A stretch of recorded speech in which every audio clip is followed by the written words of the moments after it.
ஹரிஹி ஓம். ராதே கிருஷ்ணா.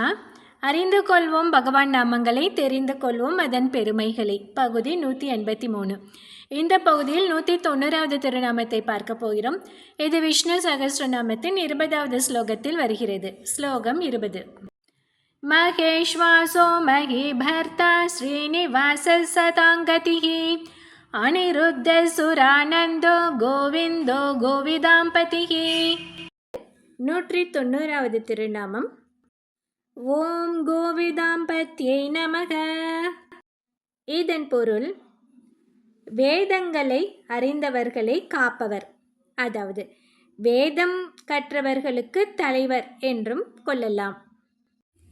வருடா வருடம் கார்த்திகை தீபத்தன்று திரு அரங்கத்தில் சக்கரத்தாழ்வார் சந்நிதிக்கு எதிரே சொக்கப்பானை எரிக்கப்படுவது வழக்கம்.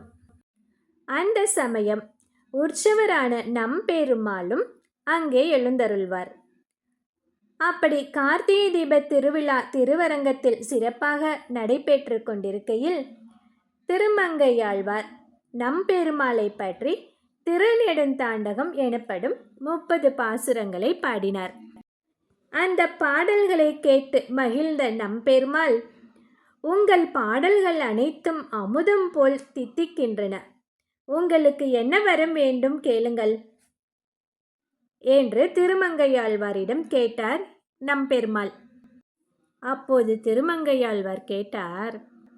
என்ன வரம் கேட்டார் தெரியுமா? அவர் தனக்காக எதுவையும் கேட்கவில்லை.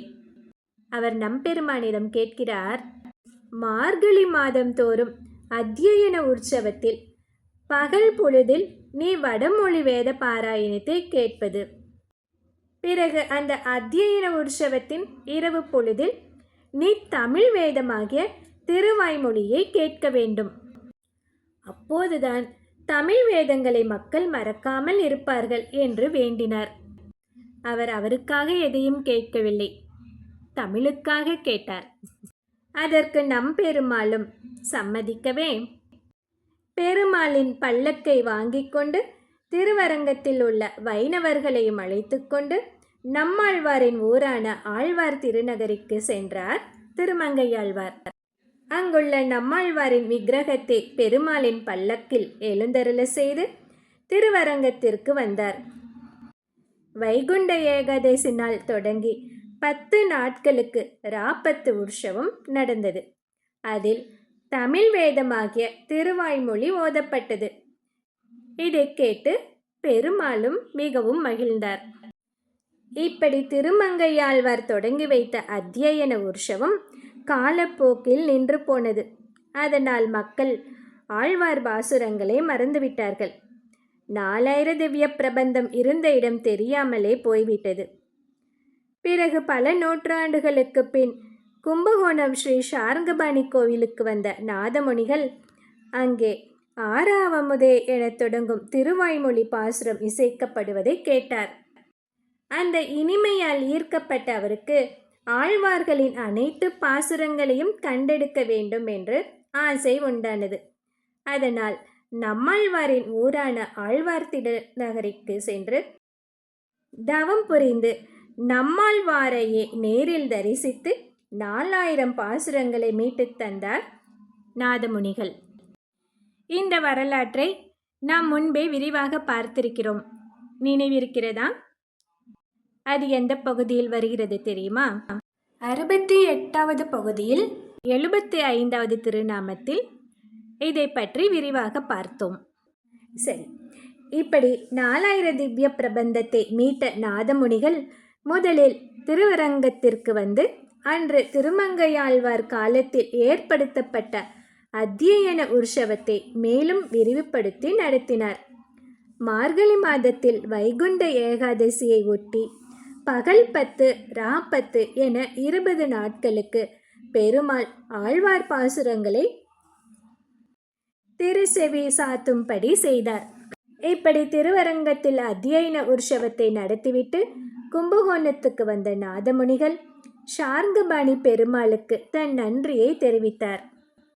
அன்று வடமொழி வேதத்தின் பொருளை மறந்து தேவர்களும் முனிவர்களும் தவித்தபோது நீ அன்னமாக அவதரித்து வடமொழி வேதத்தின் சாரத்தை அவர்களுக்கு வழங்கினாய். அதுபோன்றே தமிழ் வேதங்களாகிய ஆழ்வார் பாசுரங்களை நாங்கள் இழந்து தவித்த போது உன்னுடைய சன்னதியில் ஆறாவமுதே என்ற பாசுரத்தை ஒலிக்கச் செய்து அதன் வாயிலாக முழுமையாக தமிழ் வேதத்தையே நீ மீட்டு தந்துவிட்டாய். வேதம் வல்லார்கள் அனைவருக்கும் நீயே தலைவன் என்று சார்ங்கபாணி பெருமாளை போற்றினார் நாதமுனிகள். இங்கே கோ என்றால் வேதம் என்று பொருள். கோவித் என்றால் வேதம் வல்லவர்கள்.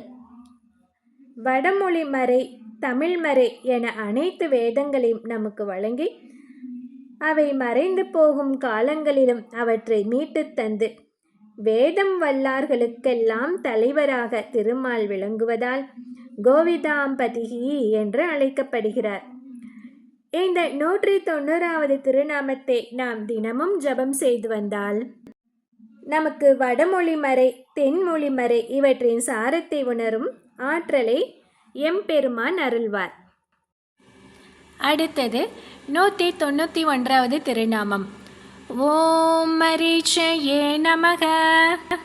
எம்பெருமான் தன் பக்தருக்கு கண் பார்வை நன்கு தெரியும்படி அருளினார்.